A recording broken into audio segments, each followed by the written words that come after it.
Welcome to another episode of Common Sense, where we apply common sense to everyday topic. So, Jude, there's been another stabbing in Woolwich, which has made the rounds actually across all the news channels. And I know from your perspective as a social worker, you always have very, very strong views about this. So, and I think from my perspective, it was quite sad when I saw the mother's interview. And I guess I was sad because it was almost as if she had lost control of the situation, and it was almost as if she accepted the child's fate that he was going to die by stabbing. And she was like, I was kind of like just waiting for it to happen, really. And it was, from my perspective, it made me sad to see her resign to that reality for her child.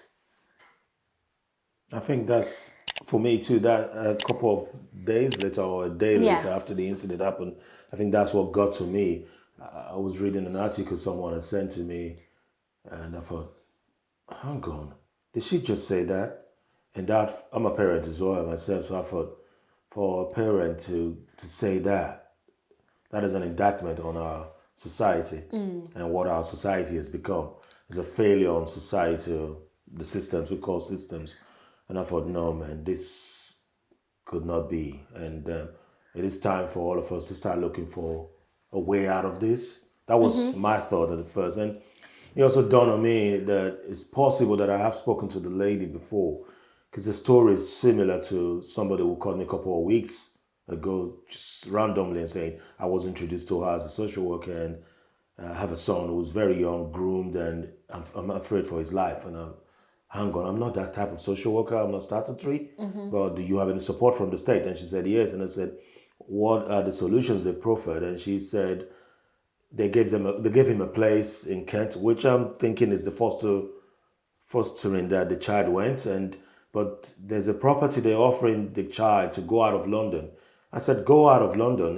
It's not like he's going to be free from all of that, but that will give you a sort of a break from all of these fears and anxiety. I said, Kent is a no-go because the drug line is moved over to Kent, so there'll still be trouble there because there's no difference between London and Kent. I'm still seriously thinking whether that was the person I spoke to, because I never met her face to face, but it was on the phone. And I said to her, come to me again if you have any further questions. I'm okay for you to talk to me. We're here all the time. Just a couple of weeks before that, there was a young child, I think he was Dejan, who was stabbed too in Woolwich area. I did videos on that, and this then happened again.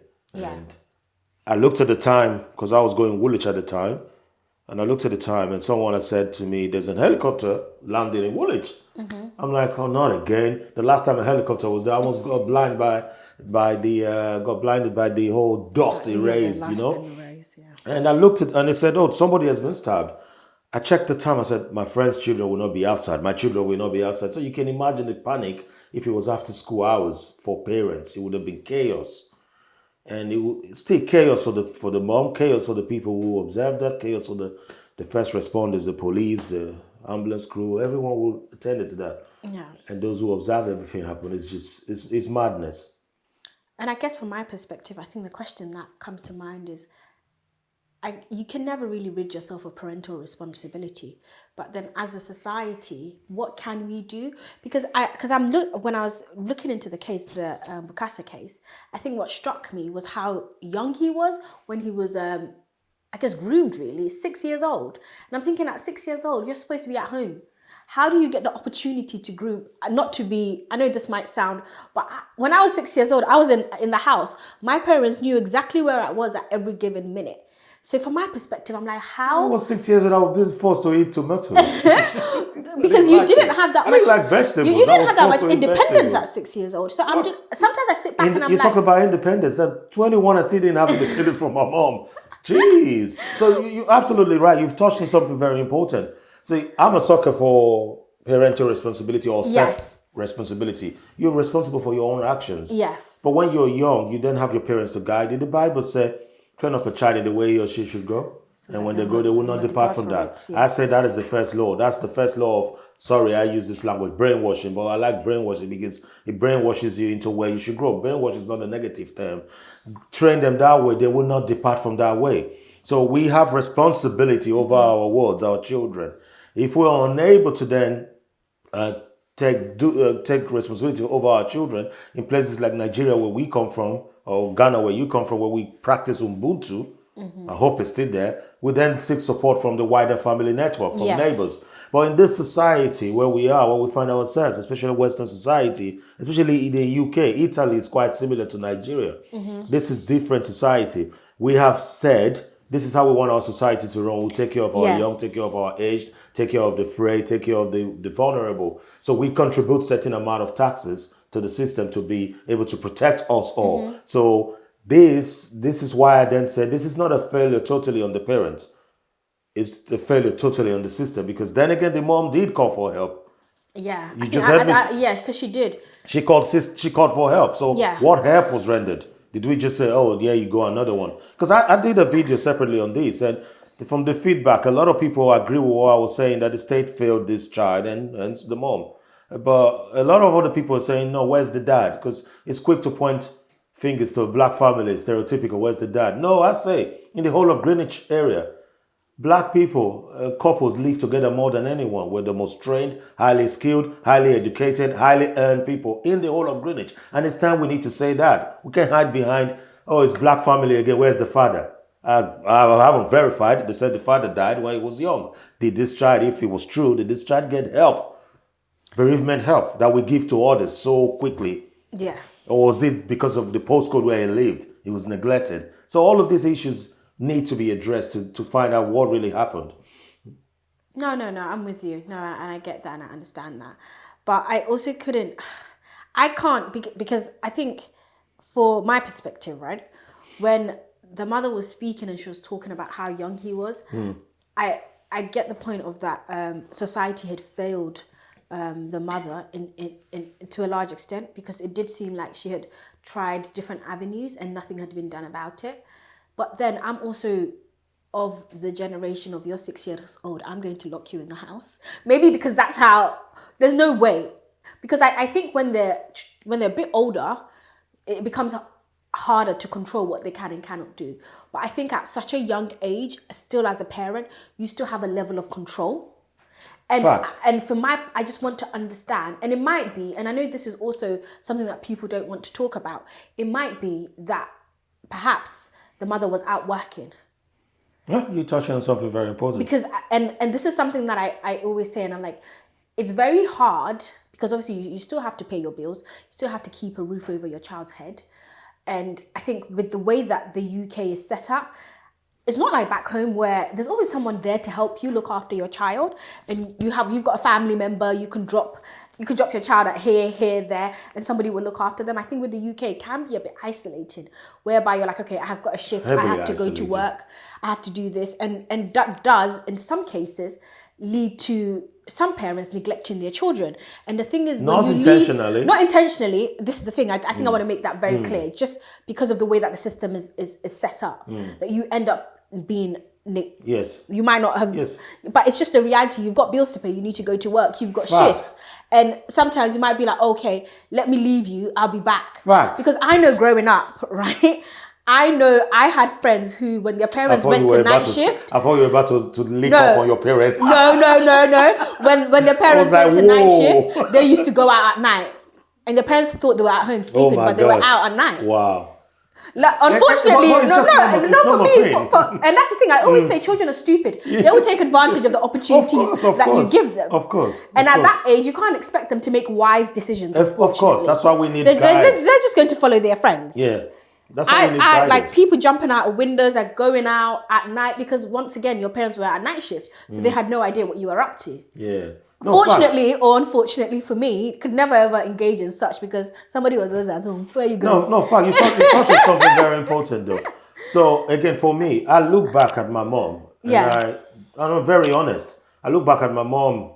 She's no longer here with us, and I say, how do women just all of a sudden come with so much wisdom to care for a child? Because you were never groomed in that way. You were never trained to do that. It just happened. You have a baby, and some young mothers that I've come across in my professional life and personal life have said, I have this baby now, what do I do? Even when dad is there, both of them are just like, Jesus Christ, we don't know what to do. Don't forget the thing we do back when we have what we call the Omugo. I don't know what other tribes call it. I have a baby. My wife and myself have a baby. We're not left to our own devices. We have our network of grandmothers, grandfathers, grand aunties, uncles, everybody bringing stuff and everybody saying, I'm here this week, I'm doing that. I'm here this week, I'm doing that. And mom has rest, dad has rest. So that some of our family members here who have them wherewithal also bring their parents to come do a mugo. Yeah. In this UK, we don't have that. It's isolated. So people are struggling like, what do I do? Yeah. And if they've called for help, you should render help because we contribute into the system. You see where I'm coming from? I'm not absolving every parent or anybody from these. I'm saying from my professional life, professionals tend to judge people. Yeah, they do. And I've been in similar situation where a woman cried for help, a Muslim woman in Westminster cried for help. She had about 4 children. It was easy for us to say, why did you give birth to all of them? Husband was at home working. He did Uber drive, not Uber, but taxi driver at the time. He had to continue to work. Mom had 4 children. The youngest one was about 4 or 5, was about coming into nursery school. And that's the one she needed help with. She goes part-time work. But this child comes home and mom can't sleep. So mom needs some hours to sleep during the day and then so that mom can go work. But yes, she was asking for help. And I was towing the line and the policies of Westminster saying, this is how far we can go. This is how far we can go. And she kept coming. This is a lot of manpower, man hours I'm wasting. And until my senior line manager came during supervision and said, what is the hold up? And I told her and she said, can you not just be human for once and not see all this paperwork and all of that and see the person and see what they need and put the help? And I did. And that changed the way I practiced from then. And you have to look beyond what we read, the stories we write around these families and say, okay, forget about this, forget about that, forget about whether that happened. This is the help that you need. Let's go beyond that and see the human. You actually do need it. I know a social worker who went to work. Husband was coming and said, look, you need to get back. I need to go work. But husband didn't say to her that I've got 2 extra hours to do. And she left the kids thinking that dad would be there. Yeah. It would have been headline. Those 4 children would have. I think it made the news. It came to my table to investigate as a safeguarding officer. And as I was reading it, I said, this read very fine like somebody I knew. Mm-hmm. And I took my phone, personal phone, I took the number, and he called the person directly. I'm like, so sorry. And I reclused myself from the job and I told my manager, I said, I can't look into this anymore because it's my friend. Yeah. That's a professional who contributes to the system, a senior social worker, because it can happen to anyone. Anyone, yeah. So because of the system and the way that it operates. Looking at what happened to that young child, he was failed by the system, true and true. No one can tell me otherwise. Mm-hmm. And no one should blame, oh, it's typical black, where's the dad? No, you can't blame that because I'll tell you, the things, the activities that lead to that young boy being groomed and on the street is done by white boys on the street. Where are their parents?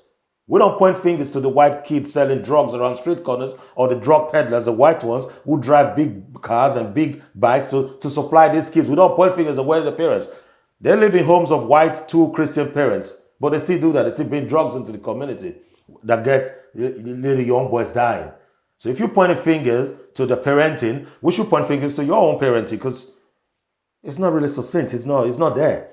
It's neither here nor there. So the system failed. If this was Nigeria, I wouldn't be blaming the system because the system never took care of us. There is no system. There's no system to blame. We contribute into a system and we say, this is what we want. We take care of the ill, take care of the vulnerable, the young, the frail amongst us, except we're no longer doing that. But what do you say to people that say that in certain boroughs where they no longer have the budget for these things? Because I think that's also something that's been... Amazing question. That's actually been raised quite a lot, where people are like, but we don't have the budget. We've had loads of cuts. We no longer have the ability to supply these services because the money just isn't there for us that's again put it aside or for us to deal with this. Now, because it's a policy thing as well. No, you're absolutely right. Now, let me ask you a question. Typical local authority is cut all of these services and they turn around and blame the last conservative government from the days of David Cameron. Yeah. They cut out the extra activities out there. Great. And boroughs just continue to talk about that. They just cycle that sort of information, telling the people we have no budget for this, no budget for that, but they have budget for stupidity. They have budget to paint the roads rainbow colors. They have budget for their useless work events.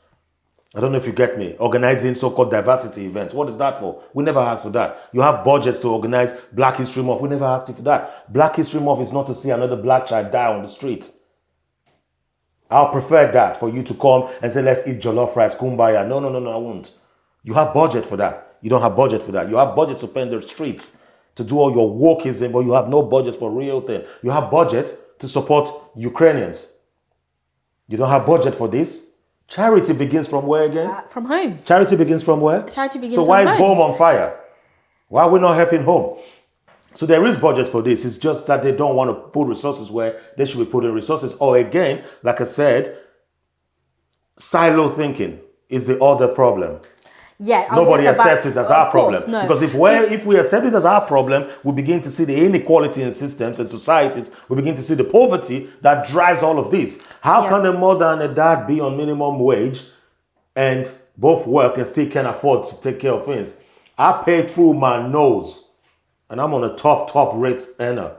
I pay through my nose to get my boys to football so they don't get into trouble. I pay through my nose to get them to do other activities like maths. Not every parents have that. No, because you don't have But if I contribute to the system, they help those people who can do that. If they are asking for the help, you see where I'm coming from. So there is budget. Don't tell me there's no budget for things that are serious, but you got budget for things that are nowhere to be found. No. I take the point. Because I've actually never looked at it from that perspective, actually, and considered the fact that, we do seem to have budget for a lot of... Remember when, even I think this was Haringey, when they changed the name of that road. Imagine that. I think it was called Black. Spent thousands of pounds. Yeah. Sadiq can't have no clue. And we know that Haringey isn't exactly the most... And it's the same with Sadiq. I was in one of the O2 question and answers thing. They asked about the knife crime. He had no clue. But yet that dude is busy changing train stations to Windrush names. That's not of our problem. We don't need that. If you like, you call Plumstead Martin Luther King, we ain't gonna change nothing. Yes, but the tactics need to change. So in terms of ensuring or making sure, how do you think we can tackle this problem? Because I think every time I see a news article about a stabbing, it's always another young black man, another young black boy.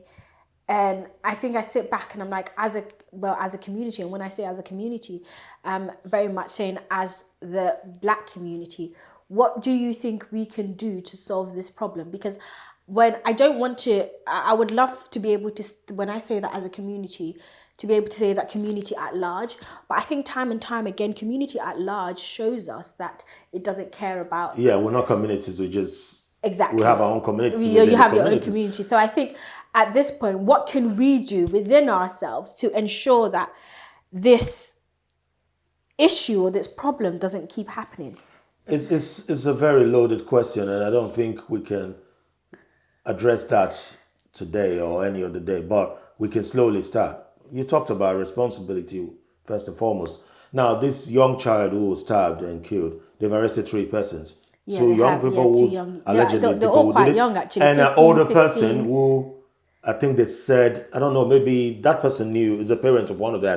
I'm assuming that maybe they came home, they've done something and you've helped them to hide. So there's so many layers to it. Back home, when I was growing up, you don't come home with even a tiny nickel sweet. I don't know if people know it. I'm using that as reference. And my mom would be saying, where did you get it from? Oh, that uncle gave it to me. Go back and give the uncle. She'll be asking that uncle, did you give my boy or my girl sweet? Why? Yeah. You came home with a shirt that wasn't yours. My mom knew. These days, these children come home with things that we didn't buy for them. We're not questioning them. I've asked so many times, are we afraid of our children? Or are we parenting them? We should be asking questions. Society needs to look at it as this is our children. This is I don't know we call it pandemic. Yeah. Because the way we treated COVID, it should trigger a national response or local response to this and say, this is our children. If we don't see them as our children, solutions ain't going to work because we just remain in silos and do silo thinking and do silo works around trying to help. It's not just around, it's around the local community. Local communities need to take responsibility. Where the state is failing, they need to show up. If businesses are in the local community, those businesses need to show up and say, hang on, when these kids come in here, in groups. We don't need to just castigate, chase them and give them name. We need to engage them and see what is it they want. How many kids have basketball courts around where they live? How many have table tennis? That's a vital skill, but yet we don't have it. Yeah. You have one for a whole borough. You want the whole 20,000 people who live there to use that? How many basketball courts are there? How many football pitches that is free? How many free green areas that these children can really access that people will not chase them away? How many skate parks have we got? These are the things you need to build your community. I didn't grow up with any of this. We built our own stuff. But hey, we are in a society that does this for us because we contribute to it. So we have a right to ask, or the privilege to ask, because we contribute to the system. So all of it it's a whole heap of effort. And the police need to also be allowed to do their work, whether in our communities or within the wider communities. Stop and search. I'm a very big advocate for that. Okay. Not just within our community, but also within the wider community, because those who bring the drugs in, I see them on the streets. I'm pretty sure with intelligence, the police do see them. Those who bring the drugs in to get young boys, black boys dying. So Stop and Search needs to go beyond our community, go into the city of those who use cocaine and crack cocaine on a daily, because their addiction, their enjoyment, indulgence does fuel the fight on the streets. At the end of the day, it's demand and supply. Yeah, it's demand. That is it. Yeah. So if you cut the demand, supply will still, except, as many people have been saying online, there is a hidden agenda by the state to allow this to fetter at the bottom. So we always have the disarray or chaos. So we don't hold the central to any responsibility or actions. You know what I mean? So all of these particles work. Parents, local communities, local businesses, the police. The police, I believe, should be given free hand and powers to do what they want to do. I'm pretty sure if they were asked, they would want a society when they don't have to respond to that. To that, yeah. Yeah. There's poverty. There's inequality. Instead of taxing us so much, why not help families who are asking for it? People are struggling. And when people are struggling, they'll resort to crime.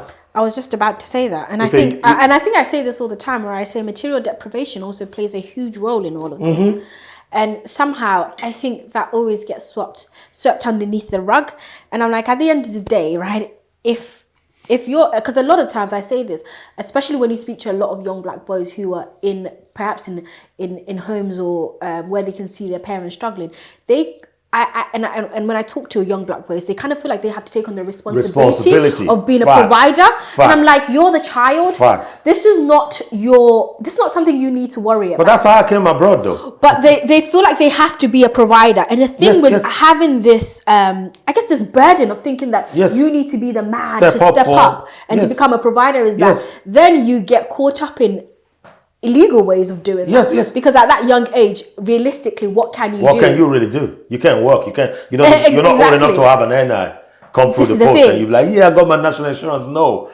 And again, that's why I said, if we start unraveling these things, it will take a lot of time. Yeah. Music, material things you mentioned, it's out there. People who've made it out of the so-called hood and ghetto, they go there and profess, I was man them.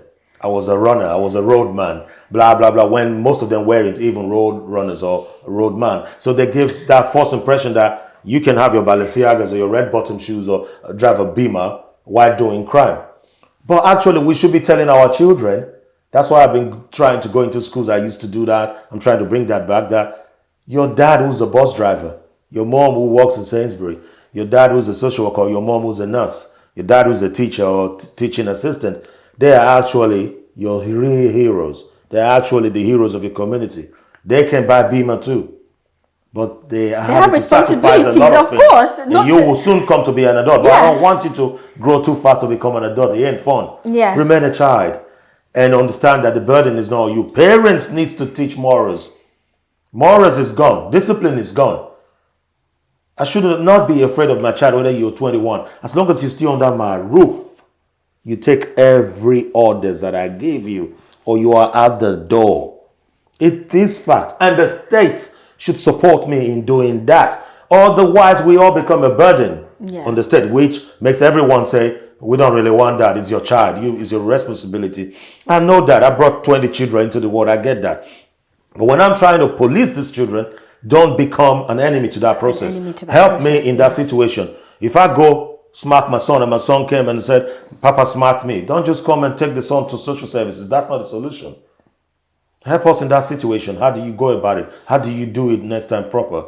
Let the child know what they've done. We've lost all of that. So a 6 years old child is so wiser now compared to the previous 6 years. No joke. Because of what they're exposed to. They're so wiser. They're exposed to so many things. And what is grooming? Grooming is people telling them, look, you can do this, you can do that. 6 years ain't that really dumb that we think. They ask us some real smart questions. I'm like, oh, those questions I couldn't answer. They are very inquisitive. I would say we weren't trained to be assertive when we was growing up. We weren't. They are. In school and everywhere. So they could challenge their mother. They can read and write. They read on Google. Oh, dad and mom really cannot do that. I'm going to get that. So mom is afraid. And mom, don't forget, most of my generation are not really educated. They're not really aware of what's going on around the rule and law of everything is here. So sometimes they become very timid and afraid. Yeah. What is happening here? And if they keep a circle like that small circle, they wouldn't know whether they're doing anything right or wrong. That's why they go to social services. I need help. So for a social worker to help, we start seeing them as what we call a troubled family. Because troubled family does bring budget. You see where I'm coming from? Everything is tied. If you don't label them a troubled family, don't bring money. You call them a child in need. What is a child in need? The way I practice is I see you as a person. We try to address it. If you can go on, be your own, you go. The less the state interference, the better for me and everyone. But some social services, some workers are really crap. Sorry to say that. And the state will grab you in, they tag you, a troubled family, and that's budget. How many troubled family in that area? Yeah. A serious budget. But the money does not get to the person. Yeah. It's just professionals around they buy that support with. You have a single family, you have team around the family we call TAF. There'll be like 20 around the single family. What the hell are all of you doing? When the real person, you're still not helping that person. But we have 15 different professionals around them. Why? So it's time we change the way we do things. Yes. If this is our community, then let us find a common ground approach. If we believe there is a sub-community under the communities, then let us do our thing ourselves. Let me discipline my children and help me in that. Don't be an enemy to that process. Okay. And on that note, common sense.